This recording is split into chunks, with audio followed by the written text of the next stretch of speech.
ada satu kata yang disebut dengan menyesal. Kata menyesal ini sering terjadi ketika kita telah melakukan sesuatu. Baik kita melihat, mendengar, ataupun mengatakan, atau melakukan sesuatu. Setelah itu baru kita akan katakan menyesal. Tapi ada satu kata yang memang terus-menerus membuat pikiran kita tidak pernah henti-hentinya. Kata-kata itu yang akan membuat kita menyesal. Yang akan membuat kita menyesal. Selalu kata-kata itu, kenapa sih saya diginikan? Kenapa sih dia tidak memperhatikan saya? Kenapa sih ada proses yang dinamakan kenapa? Itu yang akan membuat diri kita akan menyesal. Ketika pikiran kita sudah berpikir bahwa kenapa kok harus seperti itu? Kenapa kok dia diamkan saya? Kenapa dia melakukan itu? Kenapa kok dia tidak suka dengan saya? Kenapa kok dia pergi sama orang lain?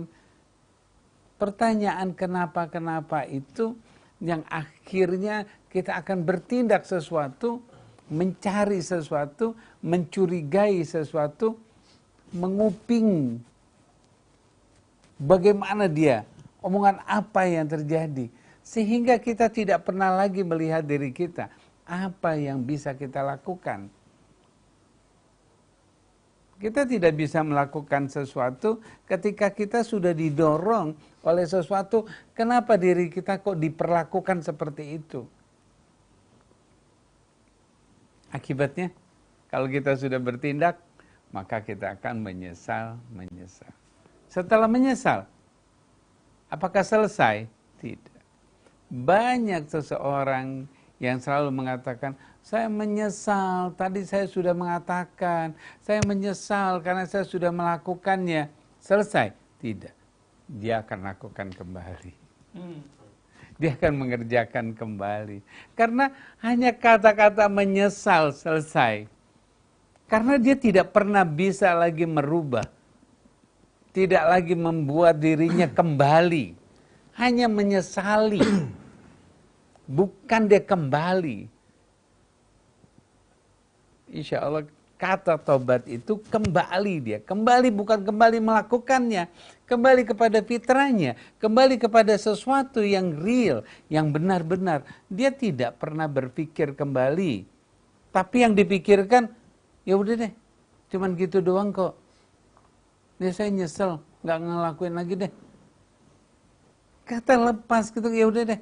Saya akan menyesal itu cuman menutupi kekurangannya. Menyesal itu hanya untuk melepaskan, melarikan diri dari satu kesalahan pada dirinya. Itulah proses menyesal. Tapi dia tidak pernah benar-benar meyakinkan dia akan kembali kepada, tidak akan pernah mau melakukan lagi, atau menegaskan, merubah. Seperti itu.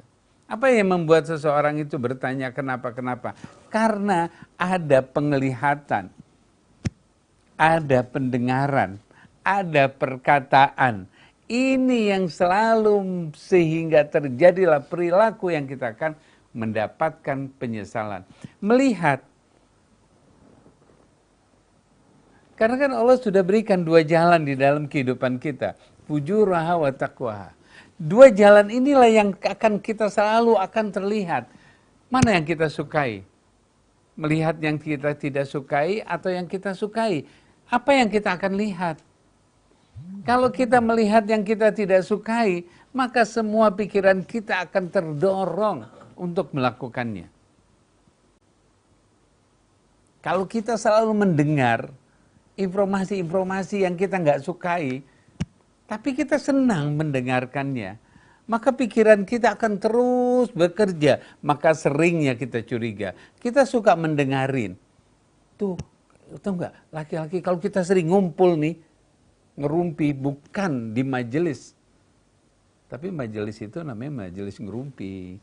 Nggak ada namanya majelis. Tapi tidak ada kalimat-kalimat baik bagaimana dia memberikan ngerumpi. Oh, kita enakan seperti ini. Oh, kemarin saya seperti melakukan seperti ini. Lalu gini, suaminya si fulan seperti ini. Suami itu kalau kita mendengar, pikiran kita itu pulang, kita akan curiga sama suami kita. Kita akan curiga sama suami kita. Habis kumpul, saling membicarakan keluarganya masing-masing atau membicarakan keluarga lain yang tidak ada di majelis tersebut, pulang pasti akan memperhatikan suaminya. Bener nggak tuh sama nggak seperti yang diceritakan. Kecurigaan itu terjadi karena kita sering mendengar dengaran yang kata-kata tidak menyenangkan. Kita nggak suka dengan perbuatan orang lain tersebut, tapi kita mendengarkan cerita tersebut, akhirnya masuk ke dalam pikiran kita. Kita lihat ini istri suami kita, oh benar juga sama tuh ya. Itu yang terjadi.